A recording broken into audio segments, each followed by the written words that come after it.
Hi. Typically the videos I've done on my wargaming figures have all been to do with Games Workshop miniatures.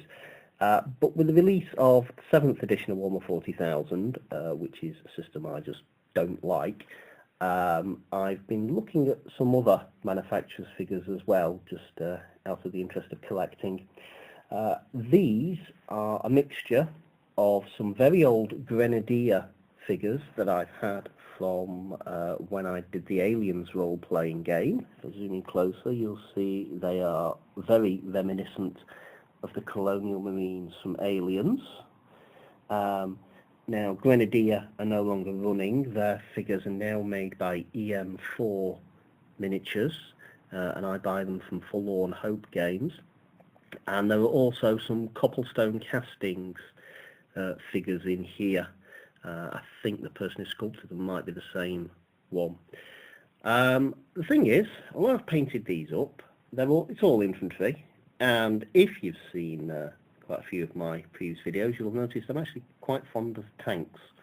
So I wanted some armoured vehicles to go with these, and there aren't any done specifically for them. So I set to work scratch building one. And to begin with, I did a drawing, simple sketch of roughly what I wanted the tank to look like. And then, with that in mind, I made a simple 1:1 scale card prototype, the basic hull, and turret, and where the tracks would go. I didn't go to the trouble of actually making the individual track links, didn't put on the barrel, anything. This was just the basic structure of the tank to see how well it fit together and what it looked like in comparison to the figures. After that, I actually went on to making it out of plastic card, and my aim was to make the core of the tank from a single sheet, approximately A4 size, of 1mm plastic card. That's what I came up with. You'll see it's now got tracks. I've not glued these in yet. The turret turns thanks to a bit of wire going through the bottom. I changed the shape of the hull slightly from the prototype.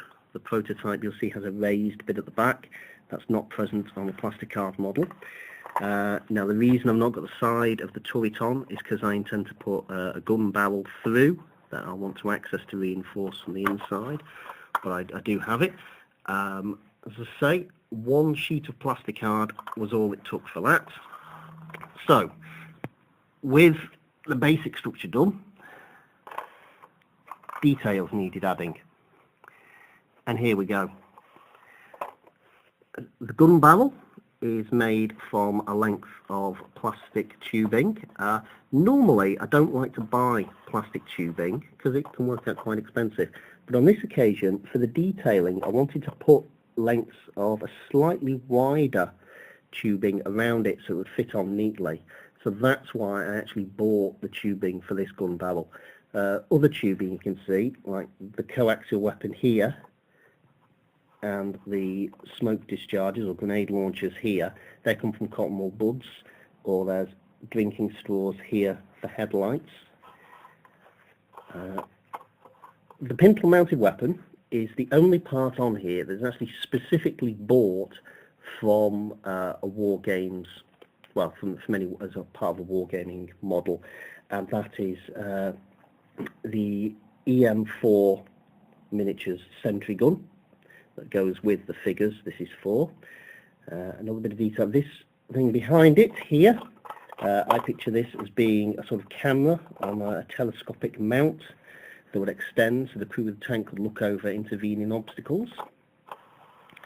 And then at the back, as you can see, I've put a new raised section on. This is made from 2mm thick plastic card, holes cut in it, and then I've put some car body mesh in for some detailing.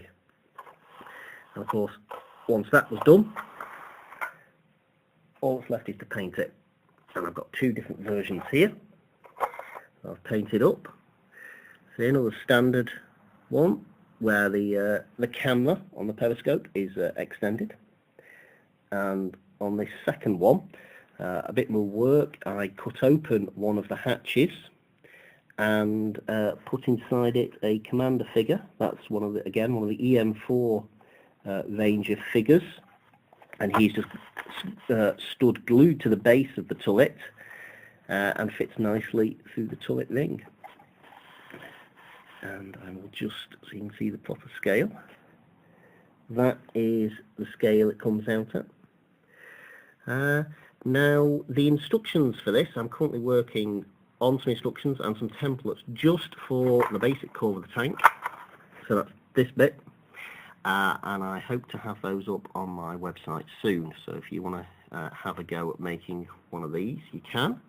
The reason I'm only going to the basic one is because I think it'd be complicated just to start listing all the little details, and you might want to do some different detailing anyway, or you might have access to some different resources.